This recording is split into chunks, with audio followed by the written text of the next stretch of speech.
माही और सुरेश दोस्त थे। कौन कौन दोस्त थे? एक दिन दोनों पतंग उड़ा रहे थे। दोनों की पतंगे आसमान में बहुत ऊंचाई पर उड़ गए। दोनों पतंग उड़ा रहे थे और पतंग आसमान में बहुत ऊंचाई पर उड़ गए। तभी तेज आंधी आ गई। क्या आ गई? आंधी आ गई। आसमान में सर सर की तेज आवाज़ आने लगी। आसमान से आवाज़ आने लगी। दोनों की पतंगे कभी दाएं कभी बाएं भाग रही थी। धूल की वजह से कुछ दिखाई नहीं दे रहा था। पतंगे पर फरफराते आपस में फंस गई। दोनों की पतंग जमकर फटकर जमीन पर आ गई। किसकी पतंग आ गई जमीन पर? सुरेश और माही की। और एक है बंदर का चश्मा। एक बंदर खाने की तलाश में मकान की छत पर चढ़ा। वहाँ उसे एक चश्मा मिला। क्या मिला? चश्मा। तो देखो तो वो बंदर उछल कूद करता है ना। चश्मा पहनकर बंदर को बड़ा सब उल्टा दिखने लगा। क्यों उल्टा दिखने लगा? चश्मा उल्टा लगा लिया था ना, उल्टा दिखने लगा। बंदर बोला, अरे यह क्या? आसमान नीचे और जमीन ऊपर। बादलों को नीचे देखकर बंदर को बहुत मज़ा आया। उसने देखा कि बादल नीचे है तो उनको बहुत मज़ा आया। वह छत से बादल पकड़ने के लिए नीचे कूदा और गिरा धड़ाम से। बंदर का चश्मा भी टूटा। कैसे टूटा? चटाक से। अब बंदर को न बादल दिखे और न आसमान, दोनों नहीं दिखाई दिया। और एक है मेढकी और चिड़िया। एक दिन मेढकी और एक चिड़िया थी। वह दोनों घूमने निकली। उन्हें एक कुआं मिला। चिड़िया को फुर्र से उड़ गई। चिड़िया तो कुआं से उड़ गई ना, मेढकी कुएं में गिर गई। चिड़िया कहने लगी, कैसी रही? मेढकी बोली, मुझे मज़ा आ गया, मैं तो नहा रही थी। क्योंकि मेढक अगर कुएं में पानी में गिर जाता तो मरता नहीं है ना। उसने कहा, मुझे तो मज़ा आ गया। फिर दोनों आगे चलने लगी। आगे उन्हें बाढ़ मिला। चिड़िया फुर्र से उड़ गई। अब मेढकी बाढ़ में फंस गई। चिड़िया कहने लगी, कैसी रही? मेढकी बोली, मुझे मज़ा आ रहा था, मैं तो पीठ खुजला रही थी। क्योंकि मेढकी फंस गई थी ना, बाढ़ में नहीं बह पाई, वहीं फंस गई। बोली, मैं तो पीठ खुजला रही थी, मुझे मज़ा आ गया। तुम लोग को मज़ा आ गया? मज़ा आ गया तो ठीक है। झूला। गिलहरी और खरगोश ने एक झूला डाला। क्या डाला? दोनों बारी बारी से झूलते थे। एक दिन एक बंदर आया। कौन आया? बंदर झूले पर झूलने लगा। झूला टूट गया। क्यों टूट गया? हम बंदर झूल रहा था, झूला रस्सी कमजोर थी, टूट गया। गिलहरी और खरगोश उदास हो गए। तभी एक हाथी आया। हाथी गिलहरी और खरगोश के पास गया। उसने दोनों को सूंड पर बिठाया और सूंड पर बिठाकर झूला झुलाया ना। और दोनों खुश हो गए। कौन कौन खुश हो गया? खरगोश और गिलहरी। चलो, एक है ऊंट पर सांप। सपेरा ऊंट गाड़ी से घर लौट रहा था। चलते चलते उसकी पिटारी खुल गई। चलते चलते उसकी पिटारी, सपेरा जानते हो ना, जो सांप जादूगर दिखाता है सांप से ना, तो चलते चलते उसकी पिटारी खुल गई। पिटारी से सांप बाहर निकल आया।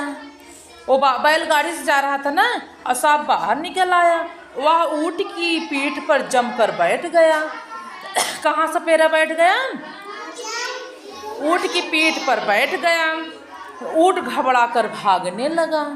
जब सांप बैठ गया उसकी पीठ पर तो ऊंट भागने लगा। गाड़ी पर बैठे लोग नीचे गिरने लगे। सांप को ऊंट की सवारी पर मज़ा आने लगा। सांप को ऊंट की सवारी करते मज़ा आ रहा था। कहीं सांप को देखे हो ऊंट पर बैठे हुए? लेकिन ये सपेरा का सांप था, वो बैठ गया। ऊंट गाड़ी से अलग हो गया। उसने उछल उछल कर सांप को नीचे गिराया। वो गाड़ी से ऊँट अलग हो गया, जिसमें जुड़ा रहता है ना बैल गाड़ी, वो अलग हो गया और उसने उछल उछल कर सांप को नीचे गिरा दिया। हाथी आया गांव में। गांव में एक हाथी आया। लोग उसके आसपास जमा हो गए। सब हाथी के लिए कुछ न कुछ ला रहे थे। रमन काका ने हाथी को केले दिए। क्या दिए? केले दिए। खाने को रोटी दी। राजू ने गन्ने दिए। फिर सलमा ने पानी पिलाया। राधा ने हाथी को एक फूल दिया। फूल पाकर हाथी खुश हो गया। राधा के पास कुछ नहीं था तो उसने फूल दे दिया एक, और हाथी खुश हो गया। उसने कमला, सलमा, राजू और राधा को पीठ पर बिठाया और बिठाकर घुमाया। कौन कौन लोग बैठे हो हाथी पर? बैठे हो कौन कौन बैठे हो? झूठ बोल रहे हो। अच्छा, 3 लोग बैठे। हाँ, हाथी पे बैठना अच्छा लगता है। चलो एक बार ताली बजा दो भाई। बोलती चुटकी नाम है इसका। एक दिन चुटकी, वह बहुत बोलती थी, हर किसी से बात करती थी। दीवारों से, कुत्तों से, बिल्लियों से, गिलहरियों से, बर्तनों से, किताबों से, पेंसिलें से, हमेशा कुछ न कुछ पूछती रहती थी। कौन पूछती रहती थी? चुटकी पूछती रहती। घर में लोग उससे परेशान हो जाते थे। वह कभी चुप नहीं रहती थी। चुटकी की बातें कभी खत्म नहीं होती थी। कभी कभी पूरे समय ही बातें करती थी। कई बार उसे डांट भी लगती थी। चुटकी कौन थी जानते हो? एक लड़की थी, वो बहुत बोलती थी। कभी कभी वो डांट भी खाती थी, पर उस पर कोई फर्क नहीं पड़ता। बस दादाजी उसे कभी नहीं डांटते थे। उसके दादा ही थे जो उसके कभी नहीं डांटते थे।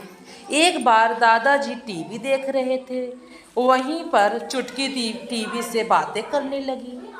अब चुटकी को लगातार बातें चलने लगी तो दादाजी ने डांट दिया। जब वो टीवी देख रहे थे ना दादाजी, जब कोई बात करता है, कोई टीवी देखता है, अपनी मनपसंद काम करता है, कोई बात करता है तो अच्छा लगता है। हाँ, तो दादाजी डांट दिए। चुटकी नाराज हो गई और जोर से बोली, मेरी आवाज़ कोई और ले लो, अब मैं कुछ नहीं बोलूँगी। चुटकी ने कहा, मेरी आवाज़ कोई और ले लो, अब मैं कुछ नहीं बोलूँगी। अगले ही पल से चुटकी की आवाज़ गायब हो गई। अब चुटकी की आवाज़ गायब हो गई। जैसे ही चुटकी कुछ बोलने लगी तो पाया कि वह बोल ही नहीं पा रही है। उसने बहुत कोशिश की मगर उसके मुंह से कोई आवाज़ ही नहीं निकली। घर के लोग डर गए, चुटकी की आवाज़ कहाँ चली गई और क्या हुआ उसकी आवाज़ को। सब ने उससे बहुत बुलवाने की कोशिश की मगर उसकी आवाज़ नहीं आई। उसको डॉक्टर के पास ले गए। डॉक्टर ने उसे कुछ दवाइयाँ दी, फिर भी वह ठीक नहीं हुई। वह सारा दिन चुप रहती। 3 दिन बाद घर के आंगन में एक चिड़िया आई और ज़ोर ज़ोर से चहचहाने लगी। चुटकी उसकी आवाज़ सुन रही थी। उसे लगा जैसे चिड़िया उसी से बात कर रही है। चुटकी को लगा वो चिड़िया उसी से बात कर रही है। अचानक उसके मुंह से निकल गया, मेरी आवाज़ गायब है। उसकी आवाज़ सुनकर घर के सभी लोग दौड़े। चिड़िया ने कहा, उस दिन मैं तेरी आवाज़ लेकर चली गई थी और कैसे लगी? यह सुनकर सभी हंसने लगे। चुटकी अब चिड़िया से बात करने में लग गई।